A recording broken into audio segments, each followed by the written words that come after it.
against it. I'm just having fun with it. And it's coming out of me because this is what I'm supposed to be doing. And anytime I run away from this, my life is not happy. This is what makes me happy. Creating. In any way I could create, I love it. And I don't have to even be up. I could help somebody else get up. I could show them how to, you know what I mean? And it's still the same thing to me. I love it. Dr. Toombs, you put in a lot of work with TOOMER, but as a writer, I want to ask you, how long do you feel it took you to get the name TOOMER recognized in graffiti? Well, do you recall when someone first said that they saw you up? Oh, yeah. No, I don't recall that particular time, but yeah, a lot of people gave me props back in the day for, pretty much being Metropolitan King, just smashing downtown. All the buses in LA would go to downtown LA first. So I would go to downtown, paint all of downtown, jump on that bus and take it all the way to the west side, or all the way to the east side, or all the way to the north side, or all the way to the south side. And I would always end up in downtown, so I would smash downtown. I used to take 2 backpacks full of paint. I would give one to this homeless dude on the corner on 7th and Broadway. Go to McDonald's, get a couple of cheeseburgers, give it to him, empty out all that other backpack, and then go back for the other one, because if I got caught by the cops, I didn't want them to take both backpacks, So I always had that planned out. I wanna back up a little bit to your name, TOOMER. Is having a great name important to be successful in GRAFF? Does your name have to be solid? Yeah, you gotta love it. Just like your throwies or your letters or what you do. If you don't love it, you're not gonna do it. If you don't have a logo or something that you love, you're not gonna do it. It's just the way it is. If you have to love it, you have to have an ego about it. It's just like hip hop. An MC that goes in there, they think they're the best MC ever to do it. So you have to have that, confidence to get up there, climb that thing, or jump over that fence, or go to that hood where you could get killed, or the police could arrest you. You have to have confidence. You have to just go all the way with it. You can't half-ass it in this GRAFF game, especially now, where everything's going on, and people fucking propelling off of roofs and shit. There's so much shit going on, so you have to commit. Look, I'm committed. You see all this shit? I'm committed. I'm all the way with it. I'm extra with it. If you want to say that, I'm extra with it. Who else came up in here and did all this extra? Like I said, good luck following this. Because the next time, and if I do, because I don't really like doing it, I'm here because I love, being creative, but also to promote the art show, If not, I'll be recluse for another 10 years, And that's dope in itself. Because nobody knows what you're doing, and nobody knows what you're up to, and they're imagining all kinds of crazy. So that's part of it too, Dr. Toombs, definitely. Thank you. We thank you for blessing our set with your visit today. Now, can you please talk about the differences between your style of graffiti, which is more gangster looking, as opposed to the hip hop style of graffiti? Do you do that on purpose?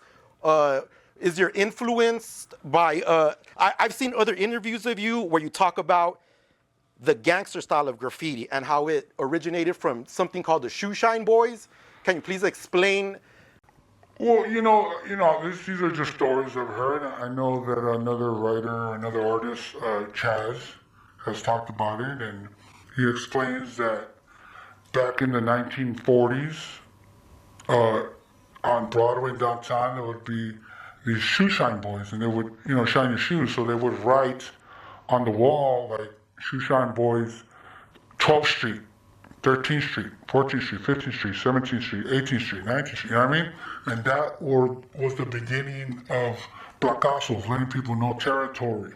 And it was really because they didn't want you to go take their money in that corner, And they used the dabbers from your shoes to write on that. And I agree with that, that would be, and I don't know if it's 40s, it might be 20s. I'm not sure on that. Don't quote me on that. But, yeah, it makes sense that that's how it would be. And I don't really consider my style gangster graffiti. I consider it more like West Coast graffiti. New York has their bubbles. New York has their, burner style, and I respect that. But over here, we had fonts. We had Old English because the most like almost important or certified thing was your diploma, and your diploma was always done in Old English. It always had like handwriting. It always had a font to it. So everybody that would put the placazos out wanted it to be the most official. I was like, the most official was a diploma or a degree because it had the letters in Old English and stuff. So I think my style is not gangster, but it's more West Coast graffiti. And I do a lot of color. So it's a mixture of West Coast fonts with New York, colorful. And now I'm fucking having fun doing characters, which I wish I would have started earlier in my career, but I feel like if I didn't have confidence or I had people around me that did characters, so I wouldn't bother on that. I would focus on designing the wall and doing my name. Now that you have your soon-to-be legendary name, TOOMER, what's on your mind? What's the mission from there? Are you trying to get the name known? Are you trying to improve your writing? Is it about the fame? Are you just addicted? What's next for TOOMER once he has the name? Well, back then it's about getting recognition.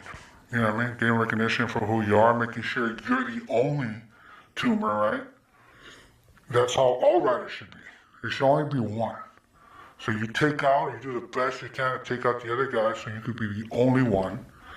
And then you come up with a style that's unique, which is hard these days. I give it. We're all biting a little bit from somebody, bits and pieces to make, graffiti. And you shouldn't learn graffiti from graffiti because then you're going to make the mistakes of whoever did that. You should learn it from fonts. You should learn all font letters and then add your flavor to those fonts, and then that turns into your style. If you're learning graffiti from graffiti, you're just making the mistakes that guy did. And you're not getting it better, you're just pretty much tracing what he did and then making an extra mistake, and now you got two mistakes. And then the other guy that copies you, he's making a third mistake. And so for generations, 70s, 80s, 90s to now. But if you get a font book, or now you go on the internet and you get all the fonts and you learn certain styles, a couple of different ones, and then add your flavor to it, and then you'll develop your own style.